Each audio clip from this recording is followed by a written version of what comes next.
Hello! I am so glad that you are here to worship God with me today. Today is a very special day. Today we are still in the time of the color white for Epiphany. Do you know what Epiphany is? We're going to be talking about it today. I'm so glad you're here, and I have an important question for you. Are you ready? Are you ready to worship? You may think the time of getting ready is over.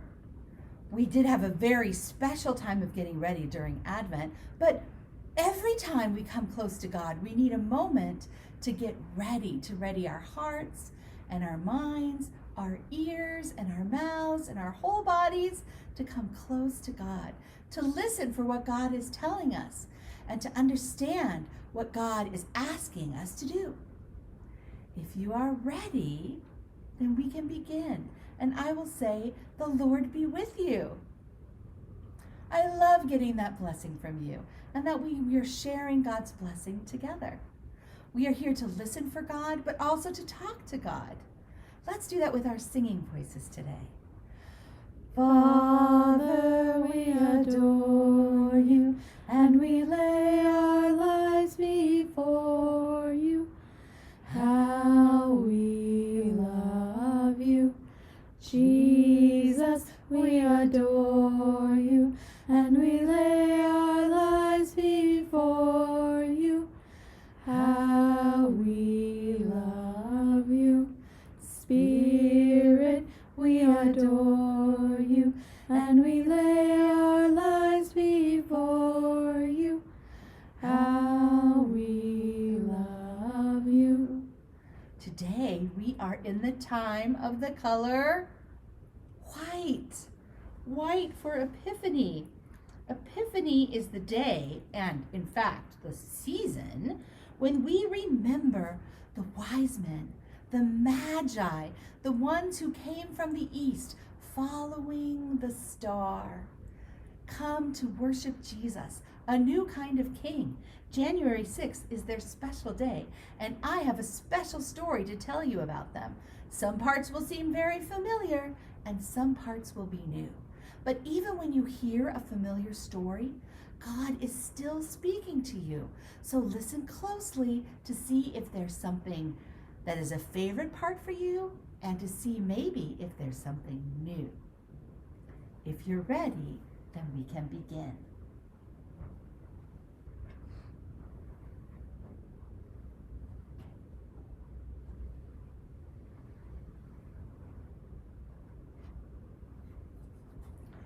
On the first week of Advent, the season of getting ready, we remember the prophets who showed us the way. Now, prophets are people who come so close to God, and God comes so close to them that they know what is most important. The prophets knew that something very important was going to happen in Bethlehem, and they pointed the way. They show us the way too. They weren't sure exactly when, and they didn't know exactly what, but they knew that Bethlehem was the place. Stop! Watch! Pay attention! Something is happening in Bethlehem that will change everything forever.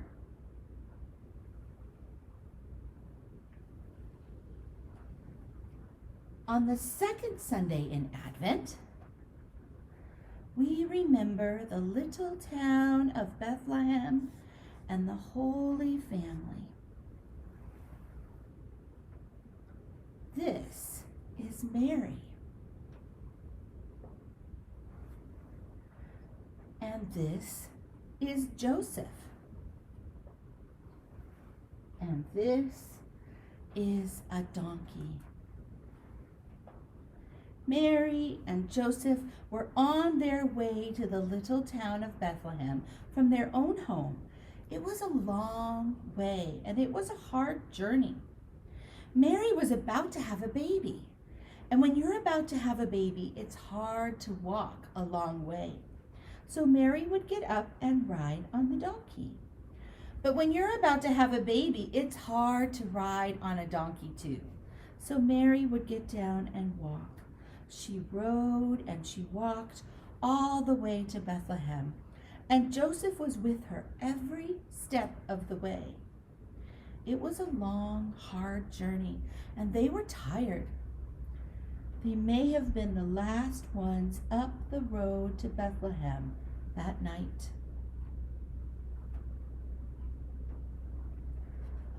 On the third week in Advent, we light a pink candle, and we remember the shepherds who were in the fields near Bethlehem watching over their sheep. At that time, just like today, shepherds could be men and shepherds could be women. We don't know exactly who was there or how many there were, but this one will help us to remember the shepherds who were watching over their sheep, because that's what shepherds do. It was dark and cold, but they had to stay awake and watch carefully so a wolf didn't come and snatch one, or one sheep did not decide to wander away, as sheep are prone to do.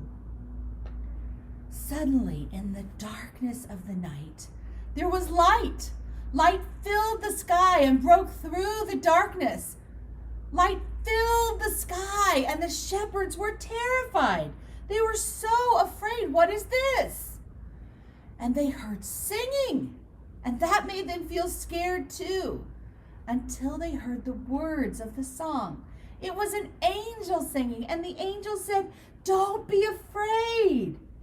Don't be afraid." Angels say that a lot because it can be scary when a messenger from God comes to visit you. And then there were lots of angels filling the sky and singing to God. Don't be afraid. We bring you good news. Good news, glad tidings, joy for everyone on earth, peace on earth, and goodwill to everyone. A child is born, the Christ child, the Messiah, the one we have been waiting for. Run, hurry, go to Bethlehem, see the child who will change everything. On the fourth week of Advent, we remember the three kings, the wise men, the Magi.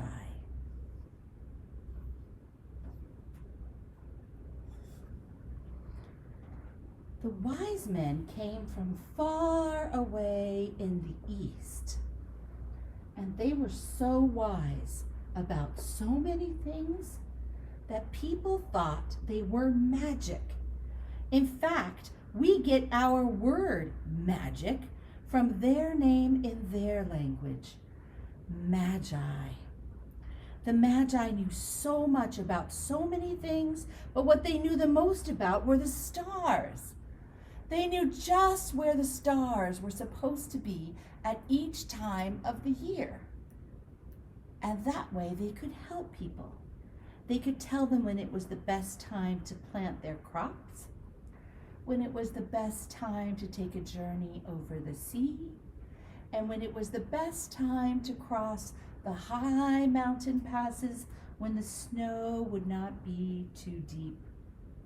The Magi knew all there was to know about the stars, or so they thought, because then they saw the wild star. It wasn't where a star was supposed to be in the sky. It wasn't on any of their star maps, and it didn't behave the way a star was supposed to behave. It moved. The wise men decided to leave their homes and follow the star. They took with them the very best of what they had and went on a long journey to see what its shining would show them. It took a long time for them to arrive. 2 years, Matthew tells us. They got there late, after the child was born. Each year it seems that they come late.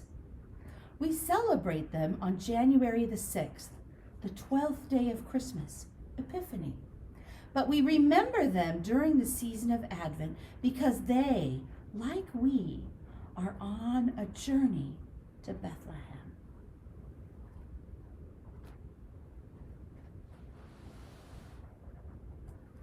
Now watch closely.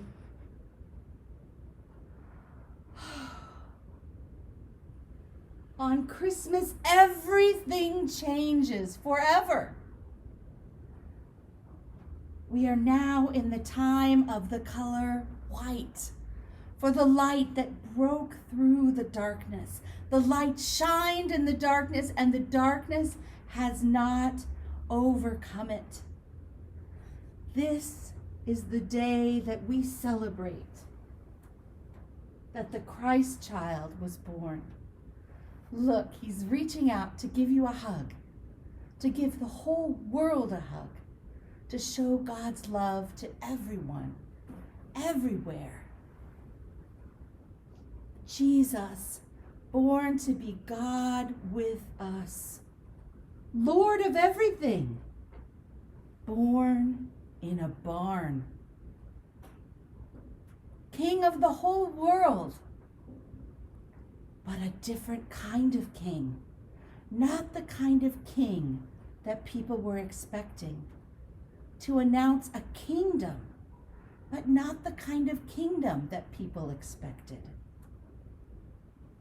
This is very surprising, but maybe the one who was most surprised was the old cow who came to find her breakfast and found a baby in the manger instead.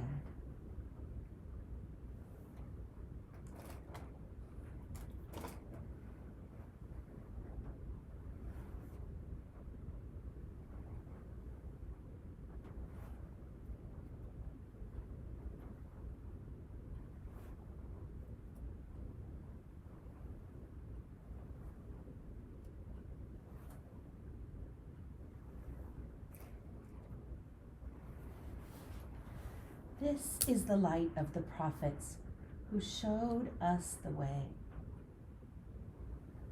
This is the light of the Holy Family and the little town of Bethlehem. This is the light of the shepherds and the angels and the great joy to the world. This is the light of the wise men, the Magi. And this is the light of the Christ child, the light of the world. Let's enjoy the light.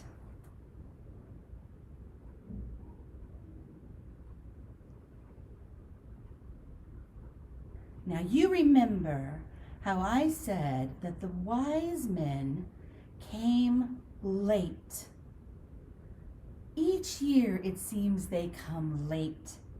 We celebrate them on January the 6th, Epiphany, the 12th day of Christmas. And that is what we celebrate this Sunday, when the wise men arrived in Bethlehem. Jesus was older than just a little baby, but they came to worship him as their king, the one the star had shown them. The star stopped right over where Jesus was, so the wise men knew where to find him. They brought special gifts with them from a long way away. They had kept them carefully, and they gave them to Jesus when they arrived. Gold, frankincense, and myrrh. Gold is a gift fit for a king, and Jesus was the king. Jesus is the king, but a different kind of king than people expected. So that wasn't the only thing they brought. They brought frankincense, which is the kind of incense that the people burned in the temple to come close to God. Do you remember? It gives a special smelling smoke. that helps people get ready to come close to God. But that's not all. They also brought myrrh, which was a very precious spice. It was used at burials when a very important person died. Jesus was a very important person. And he came to die for us. But that's not all. These gifts, the gold, the frankincense, and the myrrh, were very, very valuable at the time when Jesus was a child. Soon his family would have to leave where they were because it wasn't safe for them to be there anymore. Herod the king wanted to kill young Jesus. God appeared to his family in a dream and said, "Go." When it's too dangerous for a family to stay in one place and they have to leave, those people are called refugees. Jesus and his family became refugees in Egypt, but they had something to bring with them: the gold, the frankincense, and the myrrh. These gifts helped them to buy what they needed while they were refugees in Egypt. God made a way for them. God always makes a way. God makes a way for us. Jesus is the way. God, thank you for sending your son, Jesus, to be the way to come close to you, the way to rescue us, the way to save the whole world because you love us so much. God, you are so... God, thank you for... God, please. Jesus, you showed us so many things. One of the things you showed us was how to pray, and we want to say your prayer. Our Father, who art in heaven, hallowed be thy name. Thy kingdom come, thy will be done, on earth as it is in heaven. Give us this day our daily bread, and forgive us our debts, as we forgive our debtors. And lead us not into temptation, but deliver us from evil. For thine is the kingdom, and the power, and the glory forever. Amen. The Lord bless you and keep you. The Lord make his face shine upon you, and give you peace, and give you peace, and give you peace forever. God bless you. I hope you enjoyed today's story. We don't always get to hear this much about the wise men. We celebrate them each year on January the 6th. And if you want to learn more about them, you can read about them in the first book of the New Testament, Matthew chapter 2. This story is from Godly Play by Jerome Berryman. I'll look forward to seeing you next week. Bye-bye.